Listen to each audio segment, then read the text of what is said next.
During dinner, Mom compared me to my sister again. She's the one we're proud of. I quietly helped with dishes and said goodbye. The next day, I got a message, Mom's in tears and won't talk to anyone. What did you do? My name is Emma, and I'm 28 years old. I have a sister named Sarah who's 30. For as long as I can remember, Sarah has been the golden child. She's beautiful, charismatic, married to a successful lawyer named David, and just had her second baby. Meanwhile, I'm single, work as a graphic designer, which my parents think is just a hobby, and apparently exists solely to make Sarah look better by comparison. But let me back up and tell you what really happened that night, because the title doesn't even scratch the surface. It was Sunday, October 15th. Linda had invited the whole family over for dinner to celebrate Sarah's baby, little Michael, turning 6 months old. Sarah was there with David and their 2 kids, my dad was there, and so was my Aunt Linda and Uncle Bob.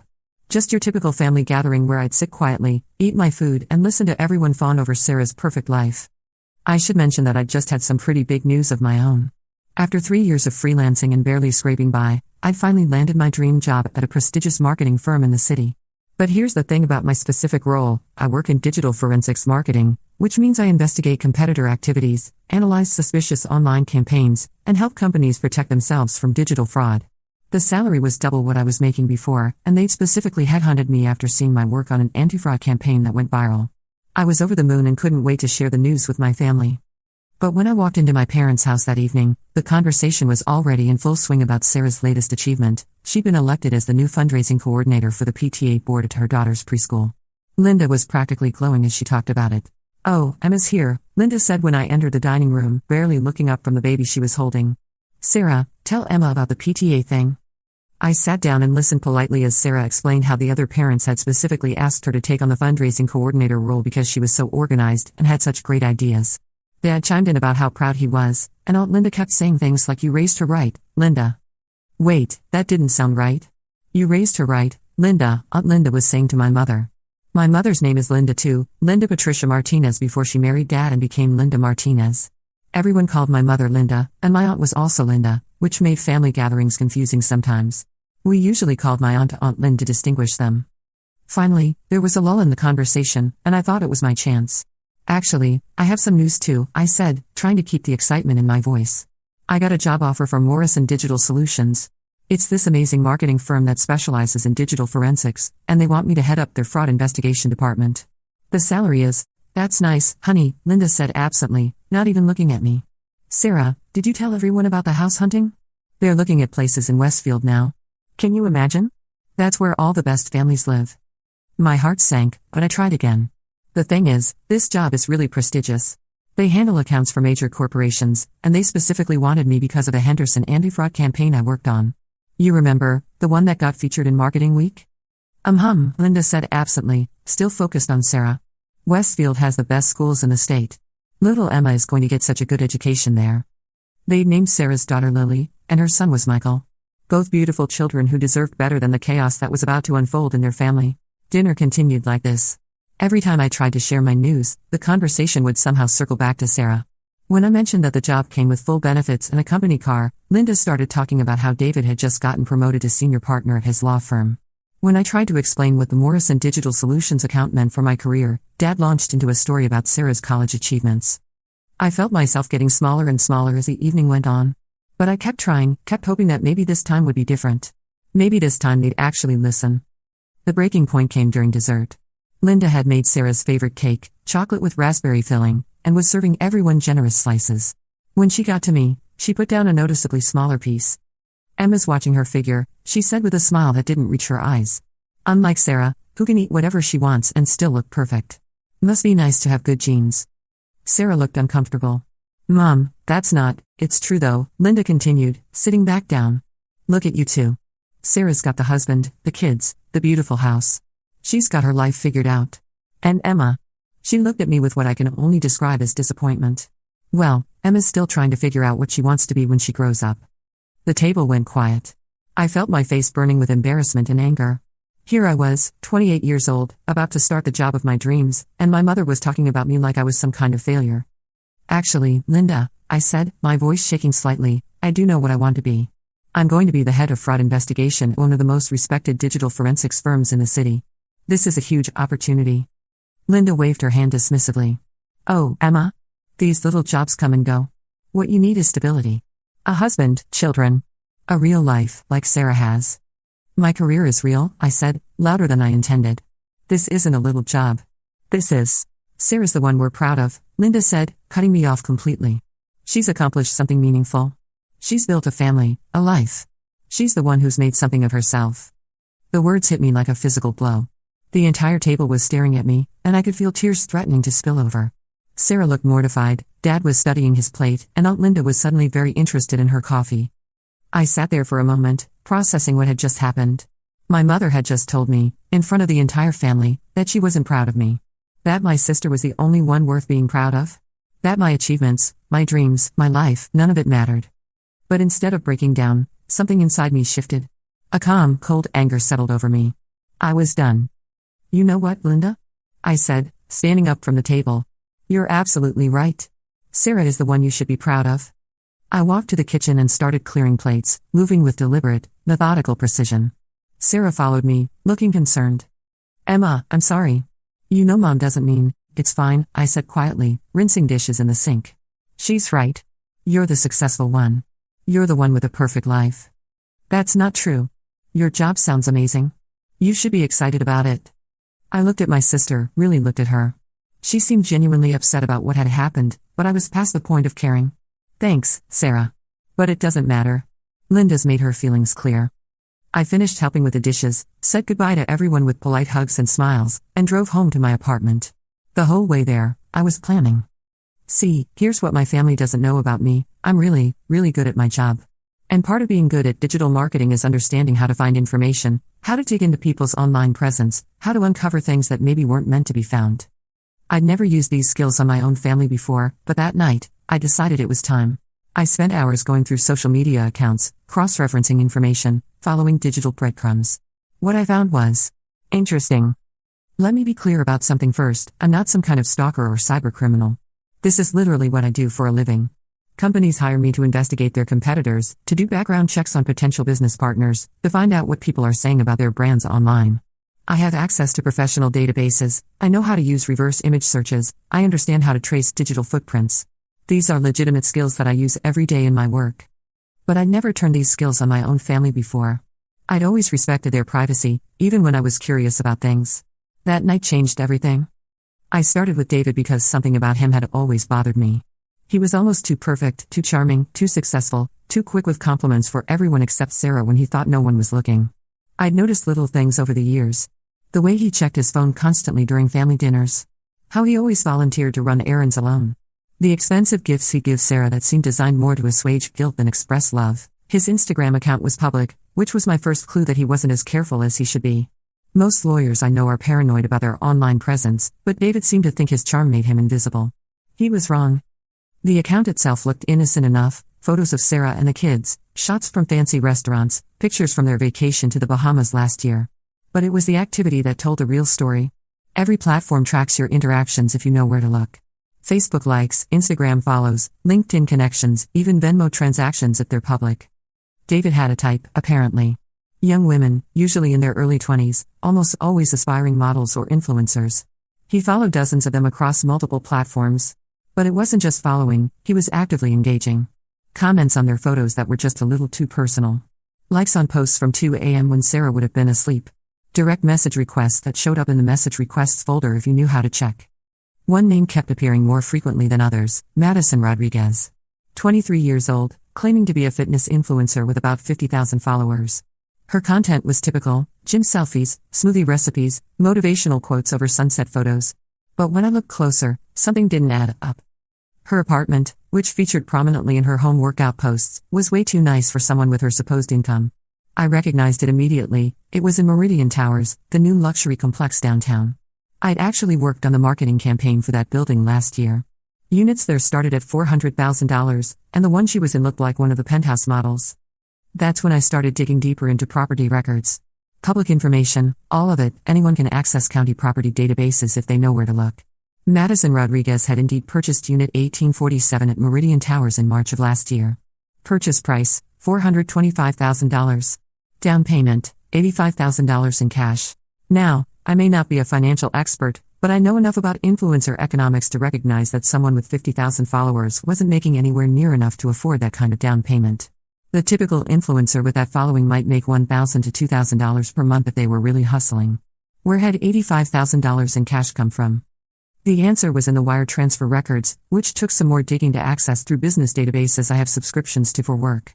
The down payment had come from something called Riverside Property Solutions LLC. I'd never heard of Riverside Property Solutions, but a quick business entity search showed it had been incorporated in Delaware just 6 months before Madison's condo purchase. Delaware incorporation is a red flag. It's where you go when you want to hide the real ownership of a company. The registered agent was a generic corporate service, and the business address was a mail forwarding service. But every company leaves traces. I cross-referenced the incorporation date with David's LinkedIn activity and found something interesting. He posted about expanding our real estate services to better serve our clients right around the same time Riverside Property Solutions was formed. Coincidence? I doubted it. It took me 3 more hours of searching, but I finally found the connection. Riverside Property Solutions was funded by transfers from Hawthorne Industries, which was owned by Robert Chen, a real estate developer who happened to be one of David's biggest clients. The same Robert Chen who'd been facing federal money laundering charges for the past year until David's firm helped him negotiate a plea deal. The picture was becoming clearer. David wasn't just having an affair, he was laundering money for his clients and using some of it to fund his side relationships. The $85,000 down payment was just the beginning. Monthly transfers of $3,000 to $5,000 had been flowing from various shell companies into Madison's accounts for over a year. But Madison wasn't the only one. As I kept digging, I found 2 other young women with similar arrangements. Jessica Walsh, 24, whose art gallery had been funded by another one of David's shell companies. And Amber Chen, no relation to Robert, 22, whose consulting business was receiving regular payments from yet another David-connected entity. My brother-in-law wasn't just cheating, he was running a sophisticated financial operation using his law practice as a front. And my perfect sister had no idea. Or did she? That's when I started looking into Sarah's activities more closely. I'll admit, part of me was hoping I wouldn't find anything. Despite everything, she was still my sister, and some part of me wanted to believe that she was just an innocent victim in all this. I was wrong. Sarah's photography business had seemed legitimate when she first mentioned it. She'd always been good with a camera, and wedding photography could be lucrative. But when I started looking at the business records, the picture got murky fast. Sarah Mitchell Photography LLC had been formed 2 years ago, and according to the state business registration, it was supposed to be a full-service photography company specializing in weddings and events. The website looked professional enough, glossy photos, testimonial quotes, package pricing that seemed reasonable. But when I started reverse searching the photos on her website, I discovered that most of them were stock images purchased from photography websites. The testimonials were generic enough that they could have been written by anyone. And when I looked up some of the venues mentioned in her portfolio, I found something troubling. I called Riverside Country Club, claiming I was a potential client who'd seen Sarah's work on their website. The event coordinator was confused. I'm sorry, who? Sarah Mitchell? I don't think we've had a photographer by that name work here recently. Are you sure you have the right venue? I tried 3 more venues from her portfolio. Same response. That's when I started reaching out to potential clients. I created a fake inquiry through her website, posing as a bride looking for a wedding photographer. Sarah responded quickly with her standard pitch: professional photos, quick turnaround, reasonable prices. She asked for a 50% deposit upfront to secure the date. I didn't book with her, obviously, but the interaction gave me her business email address, which led me to her PayPal and Venmo accounts. Both were linked to her personal social media, which made them easy to find. And once I had those, I could see her transaction history. What I found was a pattern of deposits from brides and grooms, usually in the $1,500 to $3,000 range, followed by nothing. No corresponding expenses for equipment, editing software, or anything else you'd expect from a legitimate photography business. The money just sat in her accounts for a few weeks, then got transferred to her personal checking account and spent on shopping trips, spa visits, and designer handbags. I found social media posts from at least 6 different couples over the past year, all complaining about Sarah Mitchell Photography either not showing up to their wedding or delivering unusable photos months late. In each case, Sarah had claimed equipment failure and offered to redo the shoot, but none of the couples had been able to reach her afterward. It was a classic scam: take deposits from multiple clients, provide minimal or no service, then disappear and claim technical difficulties. The amounts were small enough that most people wouldn't pursue legal action, especially since wedding planning is already so stressful. But Sarah wasn't just scamming brides. I found evidence of her skimming from the PTA fundraising accounts too. As the newly elected treasurer, she had access to all the organization's finances. And while she was careful not to take huge amounts at once, the pattern was clear when you looked at it over time. The PTA would hold a fundraiser, a bake sale, a silent auction, a fun run, and the gross proceeds would be deposited into their account. But then Sarah would write checks for event expenses and administrative costs that didn't quite match up with the actual expenditures. A $500 check for decorations when the receipt showed $150. A $800 charge for catering supplies when the school cafeteria had donated most of the food. The individual amounts were small, $50 here, $200 there, but over the past year, it added up to nearly $4,000. And the timing was suspicious. Every time Sarah posted photos of new designer purchases on social media, there would be corresponding administrative expenses from the PTA account within a few days. I was starting to see a pattern with my family. David was stealing from his clients. Sarah was stealing from her customers and the PTA. And as I was about to discover, Mom was stealing from Dad. My mother has always been the picture of respectability. She volunteers at St. Mark's Episcopal Church, runs the neighborhood book club, and constantly lectures everyone about moral values and making good choices. She's the woman who still sends handwritten thank you notes and remembers everyone's birthday. The idea that she had any kind of secret life seemed impossible. But then I remembered something from Sunday dinner. When David had mentioned his latest promotion, Mom had gotten a strange look on her face, not pride or happiness, but something that looked almost like panic. And when the conversation turned to money, she'd quickly changed the subject. I started with her social media accounts, but they were exactly what you'd expect: church events, book club meetings, photos of her garden. Nothing suspicious at all. But social media is just the surface. The real information is always buried deeper. I'd learned Linda's email address years ago when I helped her set up her first smartphone. She'd never changed it, and she'd always been terrible with passwords. It took me 3 tries to guess it. Sarah 2012, the year my sister graduated from college and got married, the accomplishments Linda was most proud of. Her email account was a revelation. Hundreds of messages from various gambling websites, FanDuel, DraftKings, PokerStars, sites I'd never heard of with names like Lucky 777 Casino and Win Big Poker. Welcome bonuses, promotional offers, weekly summaries of her activity. The weekly summaries were the most damning. They showed exactly how much she deposited, how much she'd won or lost, and her current account balance across multiple platforms. In just the past month, she deposited over $3,000 across 6 different gambling sites. Her total losses for the year were approaching $25,000. But where was she getting that kind of money? Dad handled most of their finances, and he was careful with spending.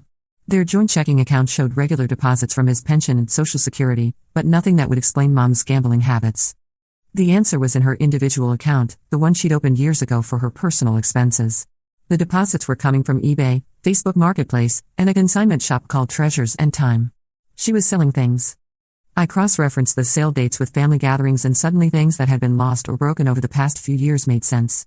Dad's grandfather's pocket watch had supposedly been misplaced during spring cleaning, sold on eBay for $1,200. Mom's mother's pearl necklace had been damaged when she fell down, listed on Facebook Marketplace for $800. The antique vase from great-grandmother's estate had been broken by the cleaning lady, consigned to Treasures and Time for $650. Even worse, I found evidence that she'd been slowly liquidating their investment accounts. Small withdrawals, usually $1,000 or $2,000 at a time, always with explanations about unexpected expenses or gifts for the grandchildren. Dad probably didn't even notice. He trusted her completely and rarely checked their financial statements closely. The total damage was staggering. Over the past 2 years, Linda had gambled away nearly $35,000 of their retirement savings and sold almost $12,000 worth of family heirlooms. And she was getting deeper in debt every week. But the thing that made me angriest wasn't the money, it was the hypocrisy. This was the woman who'd lectured me about making responsible choices and living within your means. The woman who'd criticized me for buying a new car when my old one died, saying I should have saved more money first. The woman who'd made me feel guilty for every small indulgence while she was literally gambling away their future. I sat back in my chair and looked at the evidence I'd gathered. My brother-in-law was laundering money and cheating on my sister. My sister was running multiple scams and stealing from parents and children. My mother was a gambling addict who'd been lying to her husband for years. And these were the people who'd spent my entire life telling me I wasn't good enough. I thought about all the times I'd been made to feel small, all the achievements that had been dismissed, all the ways I'd been compared unfavorably to Sarah's perfect life. I thought about Sunday dinner and the way Linda had looked at me when she said Sarah was the one they were proud of. For 28 years, I tried to be the good daughter. I'd bitten my tongue when they criticized my choices. I'd smiled and nodded when they praised Sarah for things I'd accomplished first. I'd quietly cleaned up messes and kept family peace and never, ever rocked the boat. But Sunday night had changed something fundamental in me. When Mom said she wasn't proud of me, something inside me broke. Not just broke, transformed. I realized that I'd been playing by rules that were designed to keep me in second place. I'd been protecting people who didn't protect me. I was done being the good daughter. I was done being quiet. I was done cleaning up other people's messes while they made new ones. It was time for my family to face the consequences of their choices. It was time for them to learn what happens when you take someone for granted for too long. I opened my laptop and started making a list of phone numbers. The IRS fraud hotline. The local police department's financial crimes unit. The school district's ethics office. My father's cell phone. By tomorrow night, my family's carefully constructed facades were going to come crashing down. And for the first time in my life, I was going to be the one they remembered. Not because I cleaned up quietly, but because I refused to be quiet anymore. So now I had a choice.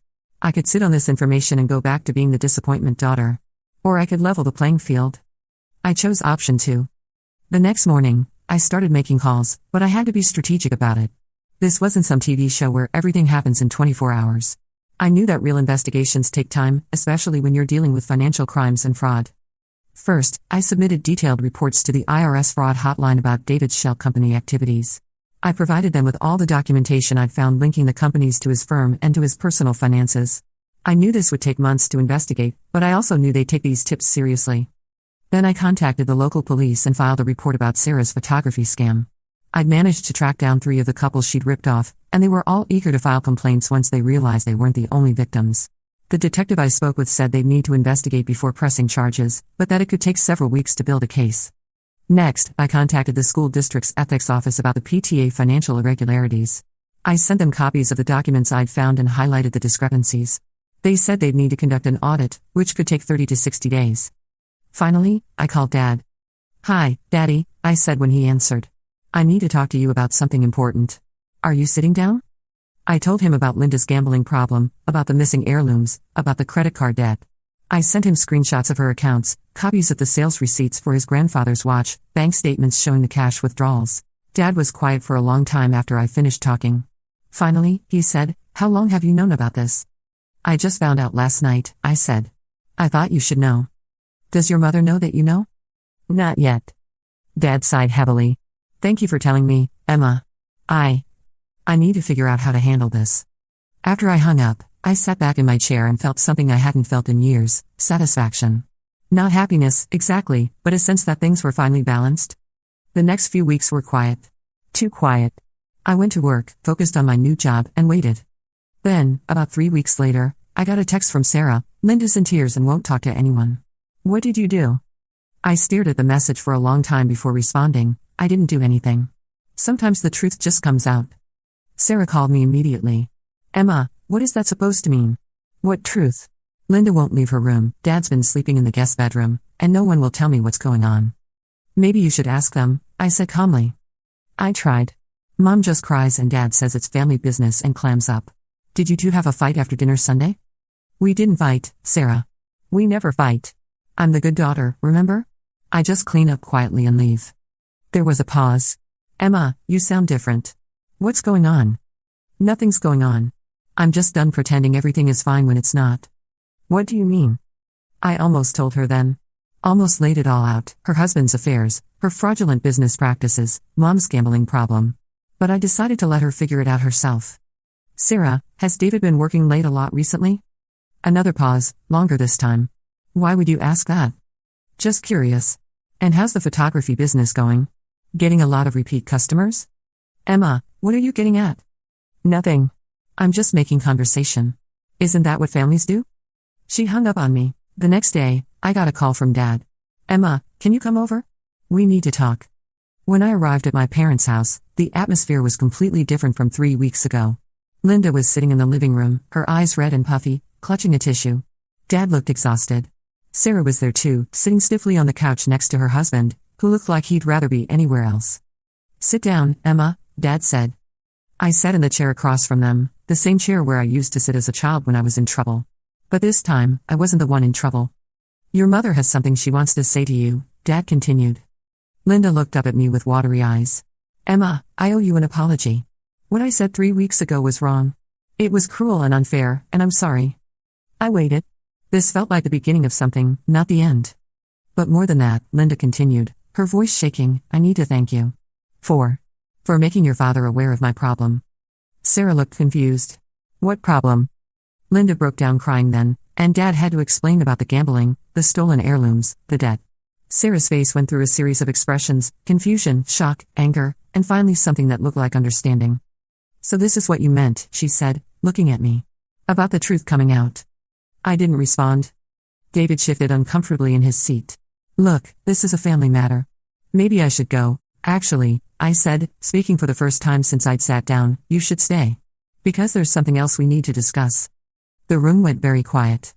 "Emma," Dad said warningly. "No, Dad. We're being honest now, right? We're putting everything on the table?" I looked directly at David. "How long have you been seeing Madison?" Sarah's head snapped toward her husband. "Who's Madison?" David's face had gone completely white. "I don't know what you're talking about." "Madison Rodriguez. 23 years old. Lives in that new condo complex downtown. The one you helped her buy with your client's money." "Emma." Sarah stood up abruptly. "What are you saying?" "I'm saying your husband has been having an affair and laundering money through his law firm to pay for it. And that's just the beginning." The next 20 minutes were chaos. David tried to deny everything, but I had screenshots, bank records, property deeds. Sarah was screaming, Mom was crying harder, Dad was trying to maintain order. Finally, David stormed out, shouting something about lawyers and lawsuits. Sarah collapsed back onto the couch, staring at me like she'd never seen me before. "Why?" she whispered. "Why would you do this?" I stood up, smoothed down my skirt, and looked around the room at my broken family. "You want to know why? Because 3 weeks ago, Linda looked me in the eye and told me that you were the only one she was proud of. That my life, my career, my achievements, none of it mattered. That I was nothing compared to you." I walked toward the door, then turned back. "So I decided to show everyone what you're really proud of. A daughter who steals from school fundraisers. A son-in-law who cheats on his wife and launders money. A mother who lies and gambles away the family's savings." "Emma, please," Linda said through her tears. "I was wrong. I was so wrong. I am proud of you. Your new job, your talent, everything you've accomplished, it's too late for that, Linda. You can't take back what you said. You can't take back 28 years of making me feel like I was never good enough." I opened the front door and paused. "For what it's worth, I really am sorry it came to this. I wanted to be the good daughter. I wanted to make you proud. But since that was never going to happen anyway, I figured I might as well be honest." I walked out and closed the door behind me. That was about 6 weeks ago. Since then, the investigations I started have slowly been moving forward. David is currently under federal investigation. These things take time, but his law license has been suspended pending the outcome. The school district completed their audit and found evidence of the PTA embezzlement. Sarah is facing charges, but her lawyer thinks she'll get community service and restitution since it was her first offense and she's agreed to pay everyone back. Linda and Dad are in counseling, trying to figure out if their marriage can survive her deception. And me? I started my new job at Morrison Digital Solutions 6 weeks ago. It's everything I hoped it would be and more's everything I hoped it would be and more. My colleagues respect my work, my boss values my input, and for the first time in my life, I feel like I'm exactly where I'm supposed to be. Sarah has texted me a few times, apologizing for that dinner and begging me to help fix the family. But I'm done being the one who fixes things. I'm done being the good daughter who quietly cleans up everyone else's messes. Some people might say I went too far. That I destroyed my family over one hurtful comment. But it wasn't just one comment, it was a lifetime of being overlooked, dismissed, and made to feel inadequate. The truth is, I didn't destroy my family. I just stopped protecting them from the consequences of their own actions. And honestly, I sleep better at night now than I have in years. Sometimes the only way to win is to stop playing by rules that were designed for you to lose. Sometimes the only way to get respect is to demand it. And sometimes the only way to be proud of yourself is to stop waiting for other people's approval. I'm still the same Emma I've always been. I'm just not hiding it anymore. Update: it's been 4 months since I posted this, and I've gotten so many messages asking for an update that I felt like I should share what's been happening. David ended up taking a plea deal after a 6-month investigation. He's facing 2 years in federal prison and has to pay back over $180,000 in restitution. Sarah filed for divorce and moved back in with our parents with the kids. She ended up with probation and 200 hours of community service for the PTA embezzlement, plus she had to pay back the school district and all her photography victims. Linda and Dad are still in counseling, but they seem to be working things out. Linda joined Gamblers Anonymous and has been clean for 4 months now. Dad took over all the household finances completely and they've started rebuilding their savings. As for me and my family relationships, it's complicated. Sarah and I have talked several times. She's still angry about how I handled everything, but she also admits that she needed to know the truth about David. She said she's grateful I told her, even though she hates the way I did it. Linda has tried to apologize many more times, and I can see she's genuinely remorseful. But I'm not ready to just go back to the way things were. We're taking it very slowly. She respects my boundaries now in a way she never did before. The only person who's really talked to me normally through all this is Dad. He called me last month and said, "Emma, what you did was harsh, but you were right about everything that mattered. And I'm proud of you for standing up for yourself." It was the first time he'd ever said he was proud of me. Work is going amazingly. I got promoted to Senior Investigation Director last month, and my boss said I'm the most thorough investigator they've ever hired. I've also started dating someone, a guy named James who works in our legal department. He's kind, funny, and when I told him the whole story about my family, he said it sounded like I'd done what needed to be done. I know some people will always think I went too far, that I should have handled it differently. But I don't regret it. For the first time in my life, I feel like I'm living authentically, and that's worth more than maintaining a fake sense of family harmony. Sometimes you have to burn everything down to build something better. And sometimes, the people who claim to love you need to learn that love requires respect, not just blood relation. I'm proud of who I am now. And I don't need anyone else's permission to feel that way.